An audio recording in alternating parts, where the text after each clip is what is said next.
Here is a requested tutorial on how to draft this simple monostrap mermaid dress. So to start, here is my pattern paper and we are going to cut the upper part first. So the measurement you need for this part, your shoulder to bust, shoulder to under bust, and shoulder to waistline. So after I'm done marking this, the next step is to mark my shoulder divided by 2, and I'll come down by 1 inch because the shoulder is not straight. Here I'll mark a neckline of 3 inches by 3 inches. I'll be using this as a guide to mark out the monostrap of this dress. Now I'll place my ruler and I'll connect. After I'm done connecting, I'll place my ruler back and connect it to the neckline. The next step is to find my chest line, which is my bust circumference divided by 6 plus 1.5 inches I will mark. Then I'll place my ruler to draw out a straight line. After marking this, I'll go ahead to mark my shoulder divided by 2 and I'll be placing it on the chest line. Next, I'll go ahead to place my ruler to draw out a straight line at that point. Then I will divide what I have there into 2 equal parts by folding my tape and mark.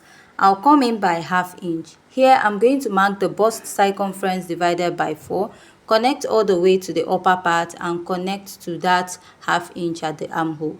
I'll start by marking my dart, and for your dart you need your nipple to nipple divided by 2. My nipple to nipple is 7 inches divided by 2, which will give me 3.5, and I marked the straight line. So I came down by ½ inch from the bust and I'll mark ½ inch on both sides of my pattern and connect.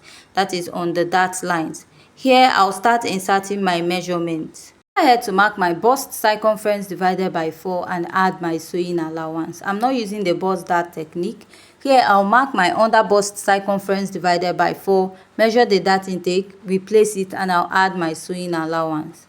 After marking that, I'm going to mark the waist circumference divided by 4, measure the dart intake I have here. It's supposed to be 1 inch, but I have an excess, but since I'm not making it, I'll just mark the 1 inch and add my sewing allowance.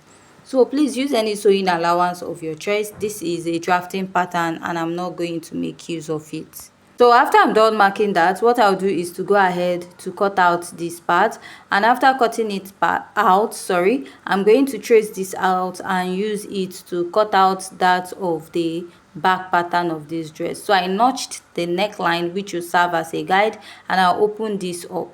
So from here now, I'll connect to the other side of my armhole.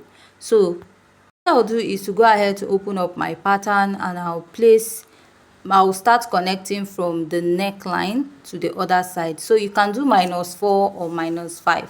So I used -4.5. Use anywhere that is okay for you. And when you're cutting this, please do not let it go all the way low, because if you notice, the monostrap is a bit high. Right now I'm going to cut out this part, and after cutting it out, we're going to use this to cut out the back pattern of this dress. So when you're cutting a monostrap, the front should match what you have at the back. So this is my pattern and I marked a zipper allowance. You can use a zipper allowance of 1.5 inches or 2. Now what I'll do is I'll place this pattern and I'll trace it all out, right? And I'll also trace out the armhole area of this pattern. When marking, you can go ahead to use pin to hold it down to avoid it being difficult for you when you're working on your pattern. So after tracing this out, this is what I have, and I'll just go ahead to mark a little neckline for it at this part. So what I'll do now is I will fold out my zipper allowance and open it this way. I'll go ahead to take my pattern to place on it this way, and after placing on it, I'm just going to go ahead to trace out what I have on this side. So after tracing it out, I'll go ahead to cut it out.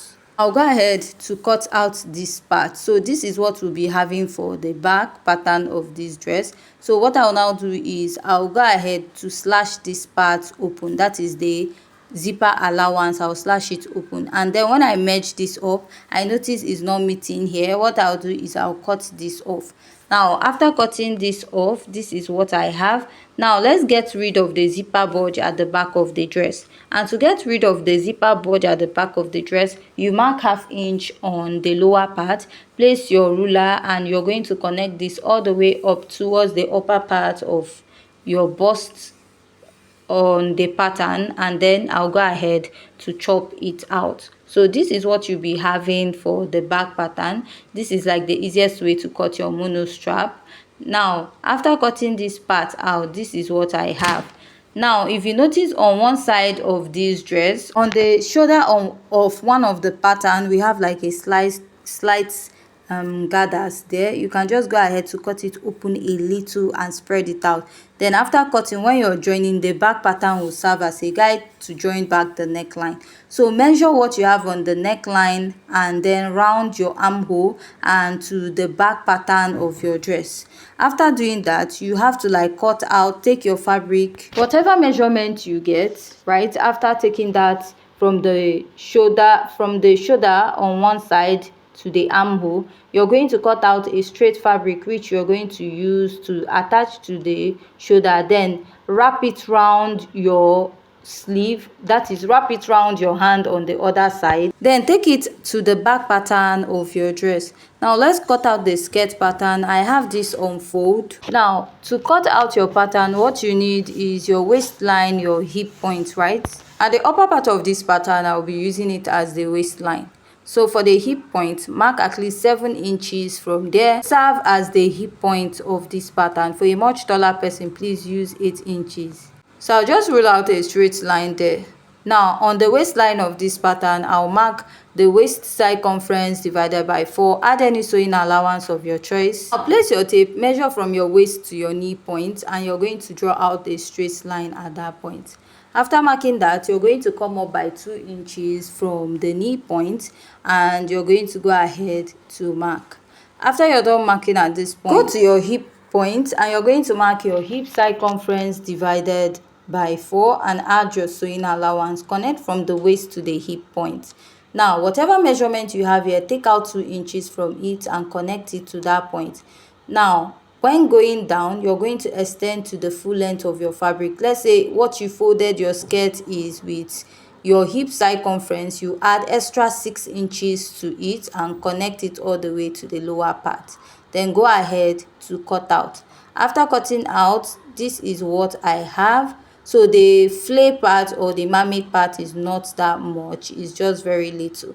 So if you want to cut out the back, you just add a zipper allowance to it. But at the back of this dress, we have like a tail, so we'll do that later. So on one side of this dress, this side, you notice that we have like a slight pleat at the waistline. Go ahead to open it up and spread it out when you're cutting your skirt. Then you have that pleat. Then to pleat it back, you use your back pattern as a guide. To cut this side of the back, you notice that we have little tail there. What you now do is, let's say you're using the front pattern to cut out the back. After you're done cutting, you're going to place it and add an extension to that of the back, right? So let's say you're using the front now as a guide to cut the back. You place it on another fabric.